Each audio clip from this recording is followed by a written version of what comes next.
Nick speaking, and welcome to this video. Right, just another little update on my Wraithknight conversion. So I've basically finished scraping down the Mini, and I've built as much as I can, so I'm ready for magnetisation. I'll just show you a few bits that I've done, sneak peeks as such.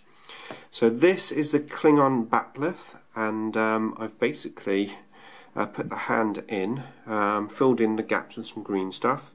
Hopefully this is going to focus. There you go. Yeah, it wasn't too bad actually. I just cut out the piece of the sword, glued his hand in, I pinned it on one side, and then when it dried I put some green stuff in, redid the design and such. And then I've gone in and I scraped all of the paint off on the edges, because this is quite textured on here, which I thought would be pretty cool. Actually, on the blade edge itself I just scraped all the paint off. I had to scrape all the mould lines off actually. But yeah, so that is the Klingon backlift done. And then I've gone back to the base with the legs, and what I did with the base is I got some green stuff, or grey stuff, and I basically put it onto here because I want this section to be a really good fit. And then what I did, once the green stuff was on there, I made it wet and I pushed the foot in exactly where I'm going to have it, so I've got a nice flat base. I can't put it down at the moment because the sand's still wet. But basically I've made that really flat, so I've got a great position to glue it. I am also going to pin it, and I've got to put the pin in yet. And then on this side of the base I've put in some bits of land speeder, which effectively is where the other foot's going to go. And what I'll do when I'm actually going to glue this on eventually, because I can't pin it down to the fact that this is actually a rock rather than slate, but that's okay. What I'm going to do is basically put a bit of green stuff in there first, along with all the super glue, and then I'm going to squash it in basically. That's going to glue fine. It's also pretty cool to have some of the land speed underneath.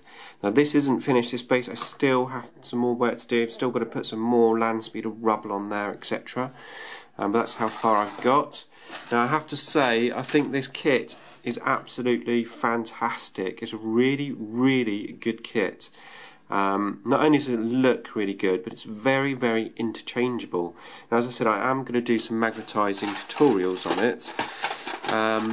But to be fair, the bits that they supply you is great. They do supply you with enough bits to actually, I mean, like the hands for example, you've got 4 hands, you've got 4 arms, so it's really good. So actually magnetising it isn't going to be too bad. Just going to get the other arm. And to the point that in many cases you don't actually have to magnetise it. So for example, this gun here, it just pushes in really well, so you don't have to magnetise that. But yeah, it's looking really good. I'm very happy with the kit, and because the bits were so big, to be fair, there weren't a huge amount of mould lines on them either. There was lots of like bits where I had to clip them off, that I had to get rid of, but the actual mould lines were quite minimal, so it wasn't too bad. But yes, next up I need to magnetise it and then put it all together and then get it ready for painting.